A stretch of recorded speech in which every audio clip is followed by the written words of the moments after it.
Pak Asep. Selamat pagi. Saya senang hari ini bisa bertemu dengan Pak Asep. Bagaimana hari ini kabarnya? Alhamdulillah Pak, saya dalam kondisi yang sedang baik dan bahagia hari ini. Alhamdulillah ya. Dengan kondisi yang baik ini, dengan kondisi suasana hati yang sedang bahagia gitu ya. Nah, kali ini sebelum Bapak melakukan coaching nanti gitu ya. Bagaimana jika kita mendiskusikan tentang rubrik penilaian percakapan nanti Bapak ketika coaching, yang harus kita perhatikan sebagai indikator dalam proses melaksanakan coaching. Baik Pak. Nah, sejauh ini apakah Bapak sudah mengetahui bagaimana cara melakukan coaching yang baik? Cukup memahami Pak bagaimana melakukan coaching yang baik. Saya pikir dalam melakukan coaching ada beberapa hal yang harus diperhatikan.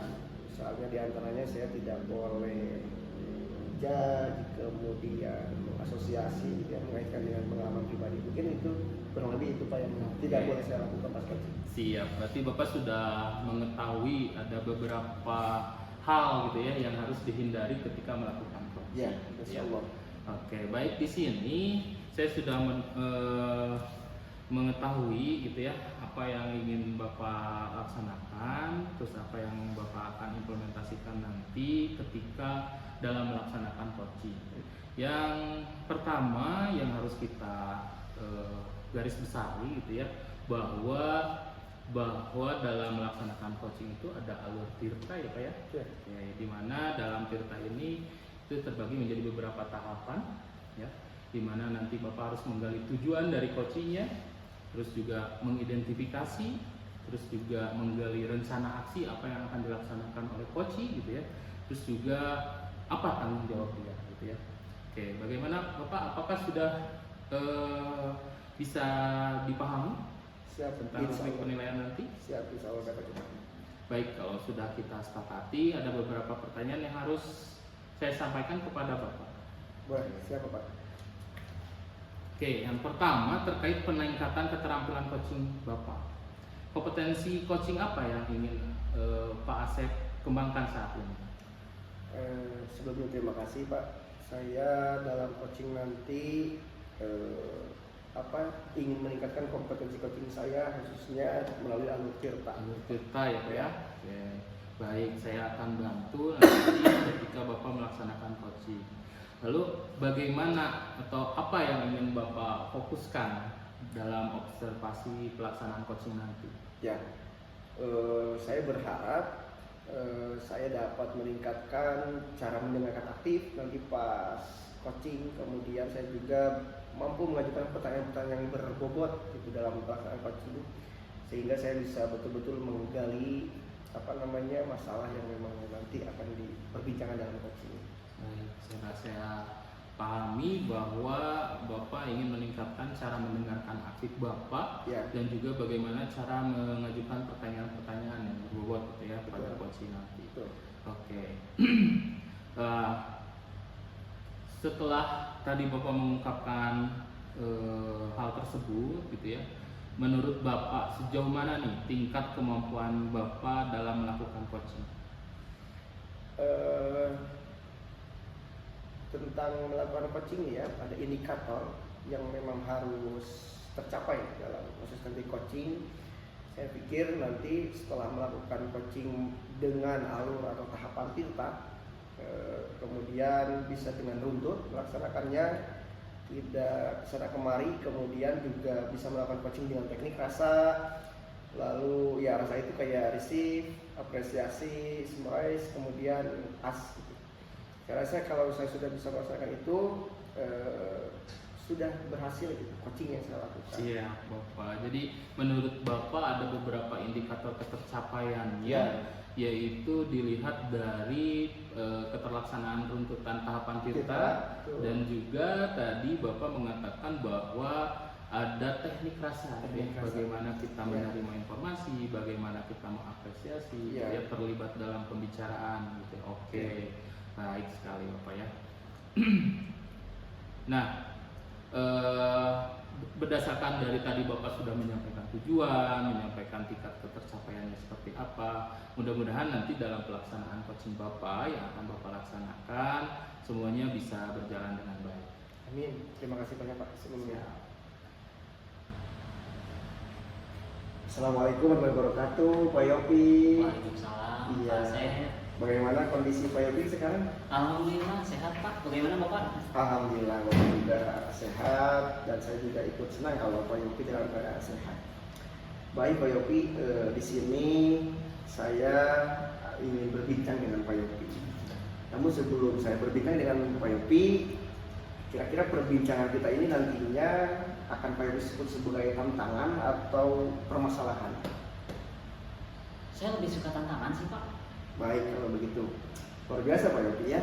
Kira-kira kenapa sih lebih memilih tantangan daripada masalah?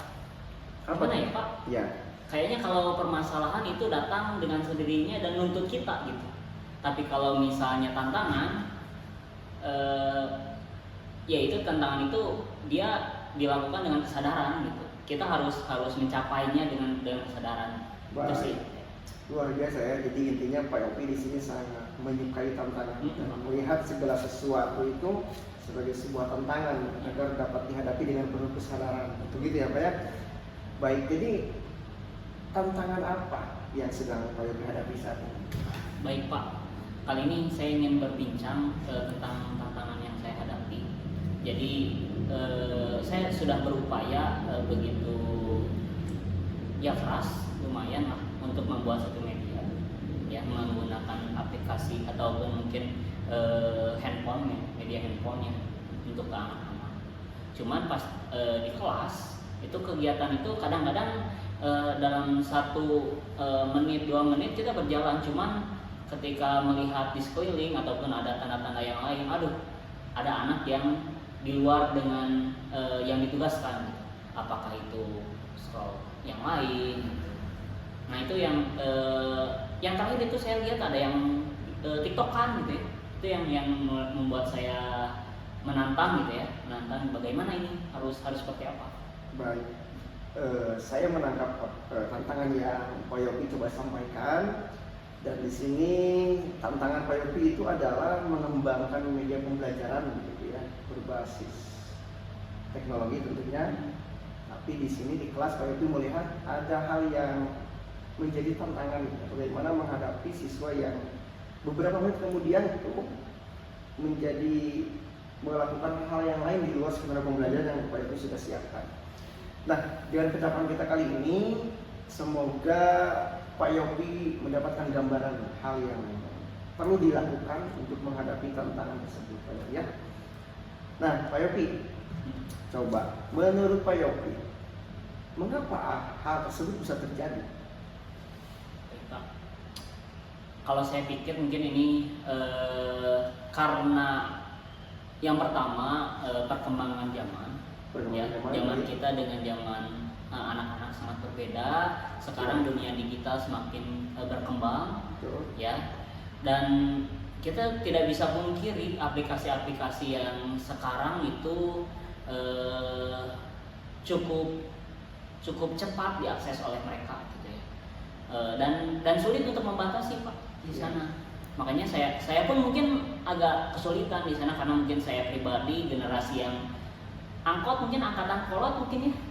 Kalau mereka sekarang suka lagu Korea, kalau saya masih do sumbang gitu kan. Itu mungkin. Ya, baik.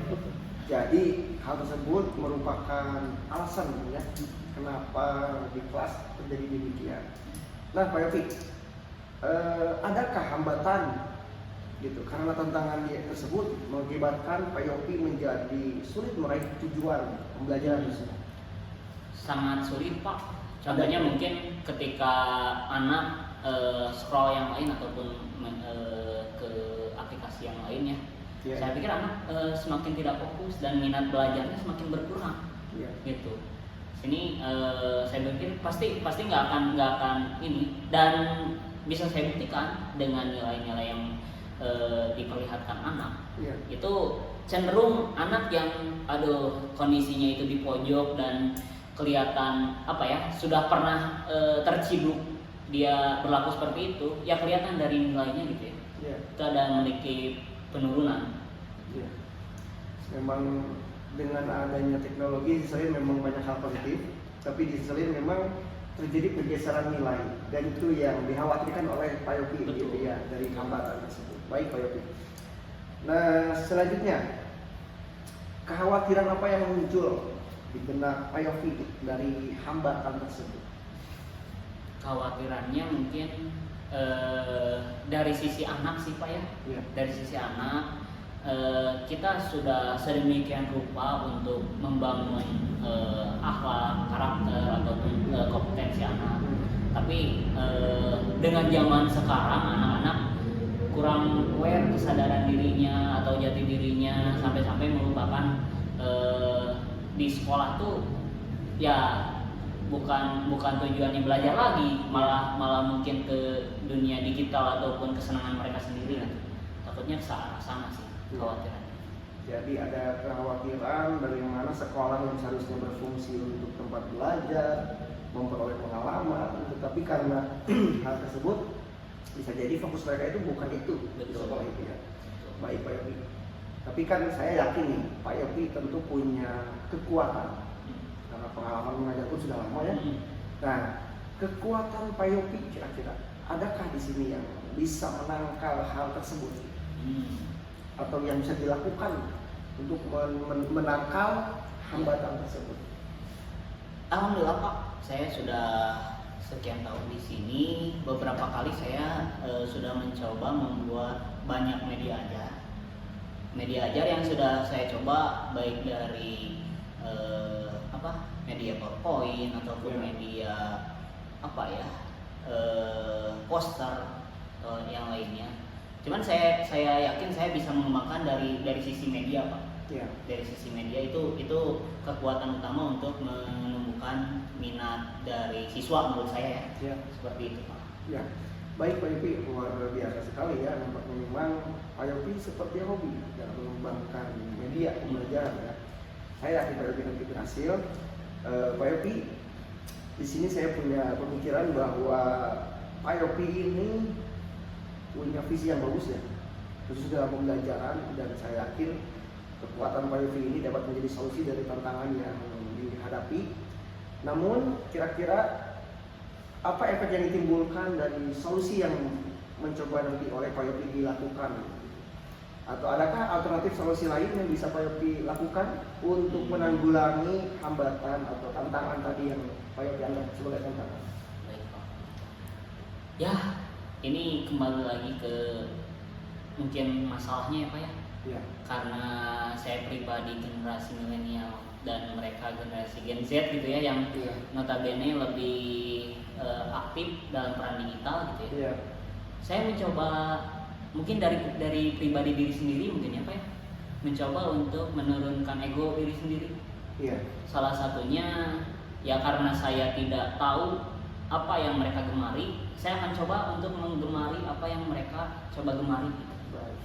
Mungkin itu bisa jadi salah satu alternatif menambahkan media yang saya buat.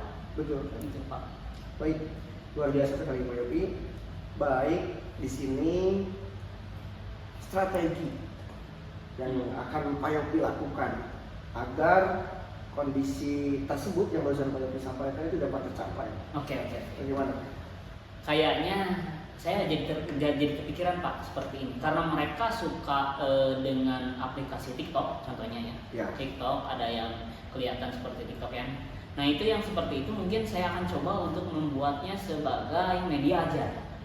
TikToknya? Ya, TikToknya bagaimana caranya? Saya akan mencoba membuatkan konten di sana dan ya kata anak-anak sih ada suara-suara yang lainnya hit di sana atau seperti apa? Ya saya akan coba di sana untuk mencoba memanfaatkan TikTok.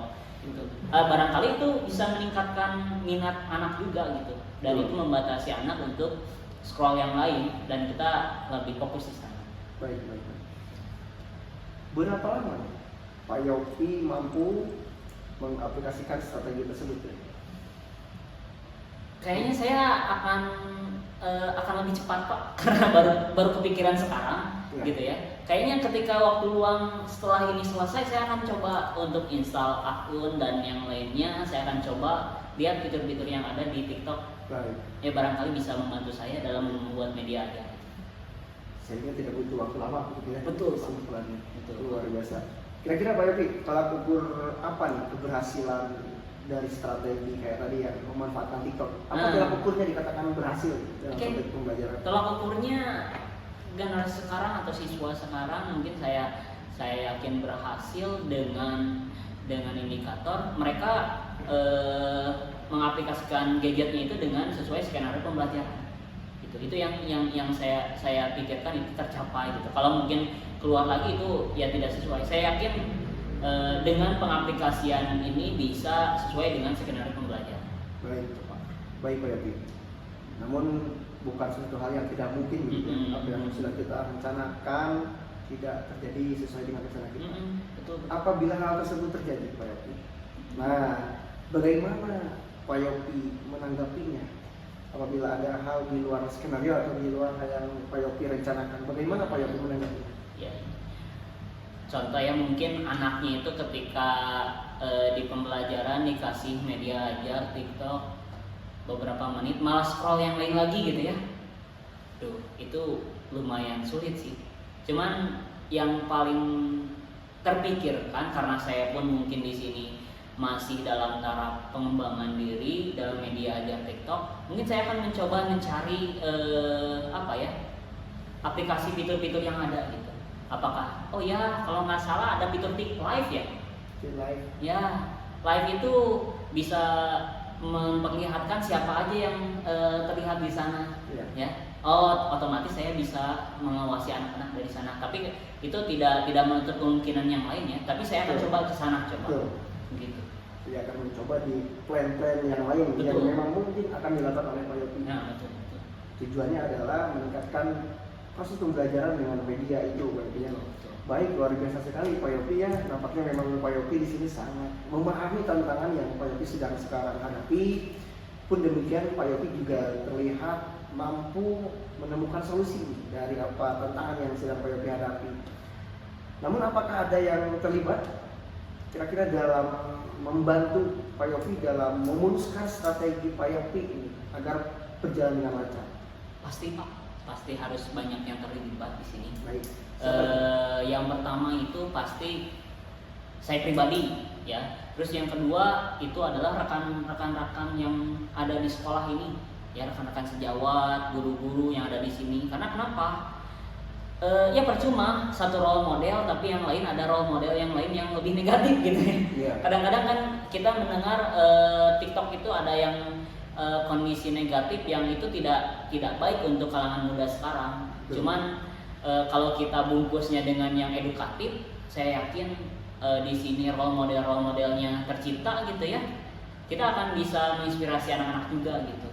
Itu rekan sejawat. Apalagi nih orang tua. Ini orang tua paling berperan karena ya kita mengawasi di sekolah tapi di rumah itu dia masih melakukan hal yang lain atau mungkin malah balik ke semula, yaitu agak lumayan kurang mendukung juga. Saya yakin orang tua juga harus terlibat. Gitu, Pak. Baik. Lumayan banyak gitu ya yang memang harus dilibatkan untuk kesimpulan oleh Pak Yopi. Baik Pak Yopi, di sini apa yang perlu Pak Yopi pertimbangkan sebelum nanti Pak Yopi memulai rencana untuk menyelesaikan tantangan? Pertimbangan yang saya coba pikirkan itu adalah mungkin dari sisi konten ya. Iya. Dari sisi konten saya harus pertimbangkan terlebih dahulu konten apa sih yang sesuai, karena mungkin tidak semuanya bisa disesuaikan dengan aplikasi ya. Betul. Ya saya coba akan pilih yang mana sih yang mungkin bisa disesuaikan dengan konten di TikTok ini. Baik. Selanjutnya Pak Yopi, dalam strategi yang nanti akan Pak Yopi lakukan, ceritanya berhasil nih. Ceritanya berhasil. Nah, setelah berhasil itu tentu kan tidak selesai sampai di situ ya. Nah, tindak lanjut apa yang akan Pak Yopi lakukan setelah itu berhasil? Insya Allah Pak, kalau ini berhasil, saya turut menyumbangkan ide ke teman-teman di sini. Iya. Saya ingin berbagi juga di komunitas belajar, biar ya ide ini bisa tercipta dan direalisasikan oleh banyak orang gitu. Baik. Saya ingin seperti itu sih Pak. Baik. Kira-kira dengan hal yang telah dilakukan, adakah hal yang dapat menghentikan Pak Yopi gitu? Atau tantangan yang bisa menghentikan Pak Yopi untuk berbagi? Saya kira dari sini nggak ada sih Pak. Tidak ada ya? Insya Allah nggak ada, kecuali mungkin kita sudah keterbatasan dalam jaringan mungkin ya. Iya. Apakah aplikasi ini masih bisa dipakai atau tidak, Iya. saya tidak tahu. Cuman ya untuk sekarang Insya Allah tidak ada Pak. Baik, Pak Yopi. Artinya selama masih bisa dikembangkan akan terus dikembangkan. Selama memang bisa diterima akan terus dibagikan gitu ya. Betul. Ya. Betul. Baik, Pak Yopi. Luar biasa Pak Yopi, saya sangat terharu ya. Kemudian bagaimana nih Pak Yopi di sini agar tetap komitmen dalam menghadapi tantangan, kemudian dukungan, bagaimana Pak Yopi agar tetap komitmen dalam menanggapi tantangan-tantangan yang ada. Insya Allah Pak, saya berkomitmen dalam diri, walaupun mungkin saya lihat dari sisi ada yang support, ada yang tidak support ya. Pastilah dalam satu manajemen, satu organisasi ada yang support, ada yang pro, ada yang kontra. Cuman yang saya pikir itu tidak melemahkan saya Pak. Ya. Saya akan terus berkomitmen dalam pengembangan media yang saya buat, dan saya terus akan evaluasi Pak. Baik. Itu sih tindak lanjutnya. Baik Pak Yopi, nampaknya memang kita sudah berada di ujung perbincangan kita ya. Saya yakin Pak Yopi itu mampu menghadapi tantangan dengan sangat baik, mampu menganalisis tantangan, juga mampu menyolusi tantangan. Bahkan tadi ada beberapa plan yang Pak Yopi sudah siapkan untuk menghadapi tantangan yang Pak Yopi hadapi ya. Kemudian juga saya lihat Pak Yopi sudah punya komitmen yang sangat baik, saya pikir. Kemudian saya yakin Pak Yopi akan berhasil Pak Yopi. Selama Pak Yopi masih terus semangat dan mampu menganalisis kebutuhan-kebutuhan yang perlu dilakukan Pak Yopi dalam proses pembelajarannya. Saya berdoa juga semoga selalu disehatkan, kemudian diberikan kelancaran. Terima kasih juga sudah mengajak berbincang mengenai tantangan yang sedang Pak Yopi hadapi. Sama-sama Pak. Semoga kita bisa berjumpa lagi ya. Siap. Saya kira cukup sampai di sini. Terima kasih Pak Yopi. Assalamualaikum warahmatullahi wabarakatuh. Waalaikumsalam warahmatullahi wabarakatuh. Oke, selamat pagi Pak Asep. Selamat pagi Pak. Kita bertemu lagi ya. Ya. Setelah Pak Asep melakukan coaching Ya. pada coaching tadi gitu ya, dan saya melakukan beberapa observasi. Terima kasih Pak Asep sudah meluangkan waktu untuk berbicara, membahas hasil observasi coaching Pak Asep yang sudah dilaksanakan tadi. Ya, baik Pak. Oke. Nah, bagaimana Pak Asep menilai performa Pak Asep dalam kompetensi coaching terhadap kegiatan coaching tadi yang sudah dilaksanakan? Baik, saya merasa bahwa saya sudah cukup baik Pak dalam kompetensi yang ingin saya capai sebelumnya, yaitu mendengarkan aktif dan memberikan pertanyaan berbobot Pak. Apa yang membuat Pak Asep merasa demikian? Karena saya ketika coaching Pak merasa sudah bisa mendengarkan aktif, kemudian saya dari mendengarkan tersebut mampu memberikan pertanyaan dan setidaknya mengenai informasi yang dari coaching gitu Pak, yang dari coaching yang saya lakukan. Ya, jadi Pak Asep sudah merasa bahwa teknik mendengarkan Pak Asep itu secara aktif sudah baik dilaksanakan, Betul, Pak. terus juga membuat pertanyaan yang berbobot juga sudah Ya. dilaksanakan. Ya. Ya. Saya pun mengamati hal tersebut, gitu ya. Tapi saya akan berbagi hasil pengamatan saya. Ya, silakan boleh Pak. Ya. Saya melihat bahwa Pak Asep telah mendengarkan betul tadi apa yang diungkap Pak Asep, mendengarkan dengan sangat aktif, bahkan memberikan gestur gitu ya, gestur bahwa Pak Asep itu ikut terlibat, ikut merasakan apa yang dialami Koci dan ikut memahami gitu ya, menyamakan persepsi dengan Koci Pak Asep tadi. Terus juga Pak Asep juga mampu memberikan pertanyaan-pertanyaan berbobot gitu ya, pertanyaan berbobot Pak Asep tadi ada beberapa yang saya catat bahwa Pak Asep itu menanyakan apa berdasarkan apa yang Kocinya jawab gitu ya. Iya. Itu memang salah satu indikator pertanyaan berbobot seperti itu Pak Asep gitu ya. Baik. Nah, bagaimana pendapat Pak Asep terhadap hasil observasi saya? Terima kasih banyak Pak, saya sangat senang mendengarnya. Oke. Terima kasih banyak atas umpan baliknya. Ya. Ya. Nah, setelah tadi Pak Asep saya menyampaikan hasil observasi saya, terus kita juga sudah menyamakan persepsi. Apa langkah selanjutnya yang akan Pak Asep lakukan dalam peningkatan kompetensi coaching?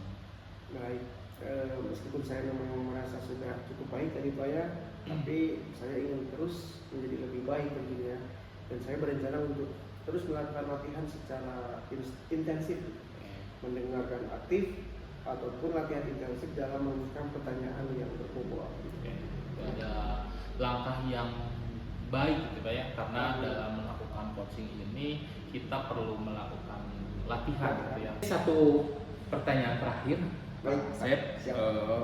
setelah kita melakukan supervisi mulai dari pra, terus juga pelaksanaan observasi, terus juga pelaksanaan pasca observasi supervisi ini, bagaimana perasaan Bapak terhadap kegiatan supervisi kali ini? Baik, perasaan saya sangat bahagia Pak, dan saya sangat antusias karena tentu di awal itu saya masih merasa ada keraguan. Kemudian dilakukan pra observasi, saya mulai yakin. Kemudian ketika pelaksanaan observasi, saya melaksanakan sesuai dengan pembicaraan kita gitu Pak. Dan pas observasi ini saya mulai yakin gitu, oh iya, saya sudah bisa mengukur sejauh ini di mana sebetulnya level saya gitu Pak. Iya, baik sekali ya Pak Asep sudah mengungkapkan perasaannya, dan saya yakin bahwa kegiatan yang dilakukan Pak Asep, coaching dan terhadap coachingnya itu dapat berdampak baik gitu ya pada diri Pak Asep, pada diri coachingnya, dan bahkan menjadi goal terakhirnya adalah peserta didik kita yang menjadi lebih baik lagi dan pendidikan di negara kita itu menjadi berkualitas gitu ya. Terima kasih, mohon maaf sebelumnya jika kegiatan supervisi kali ini ada beberapa hal yang tidak sesuai dengan keinginan Pak Asep gitu ya, atau ada hal yang salah dari diri saya, mohon maaf sebelumnya. Baik, ya. Terima kasih banyak. Sama-sama.